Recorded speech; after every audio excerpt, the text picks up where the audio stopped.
လူတိုင်းရဲ့လက်ထဲမှာကွန်ပျူတာတစ်လုံးရှိရမယ်ဆိုတော့အိမ်မက်ကိုအကောင့်အထည်ဖော်ပြီးကမ္ဘာပထမဆုံး Android ဖုန်းကိုဖန်တီးခဲ့သူဟာမြန်မာပြည်ပွားတစ်ယောက်ဖြစ်တယ်ဆိုတာသင်သိပါသလား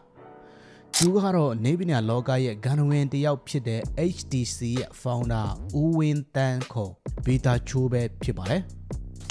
လွန်ခဲ့တဲ့နှစ်ပေါင်း90ကျော်ကမန္တလေးမြို့ရဲ့ပူအိုက်တဲ့နေ့လည်ခင်းတွေမှာစားအုပ်တအုပ်နဲ့နေပညာကိုရွတ်သွနေခဲ့တဲ့လူငယ်တစ်ယောက်ရှိခဲ့ပူပါတယ်သူဟာမန္တလေးတက္ကသိုလ်ကနေသူ့ရဲ့ပညာရေးခရီးကိုစတင်ခဲ့တာဖြစ်ပါတယ်။အဲ့ဒီအချိန်မှာမြန်မာပြည်မှာနေပညာဆိုတာအလန်းဝေးနေသေးပေမဲ့သူ့ရဲ့စိတ်ကူးရင်တွေကတော့ကဘာကိုပတ်နေခဲ့ပြီးပါပြီ။ပူမူကျဲပြန့်တဲ့ပညာရပ်တွေကိုရှာဖွေဖို့အတွက်သူဟာထိုင်ဝမ်နိုင်ငံကိုပညာတော်တင်ဖို့အဖြစ်ရဲရဲဝံ့ဝံ့ထွက်ခွာသွားခဲ့ပါတယ်။1990ခုနှစ်မှာတော့သူဟာမိတ်ဆွေတွေနဲ့အတူ HTC company ကိုစတင်တည်ထောင်ခဲ့ပါတယ်။အစပိုင်းမှာတော့ laptop တွေ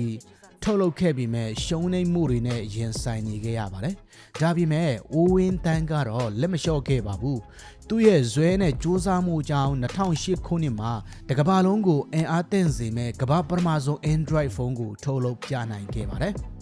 သူဟာကမ္ဘာထိပ်တန်းအောင်မြင်မှုတွေကိုရရှိနေချိန်မှာတော့သူ့ရဲ့ဇာတိမီကိုဘယ်တော့မှမမိခဲ့ပါဘူးမြန်မာပြည်မှာ smartphone တွေစတင်ခေတ်စားလာချိန်မှာတော့ HTC ဖုန်းတွေမှာမြန်မာစာစနစ်အဆင့်သင့်ပါဝင်အောင်သူကိုယ်တိုင်စီစဉ်ပေးခဲ့တာဟာ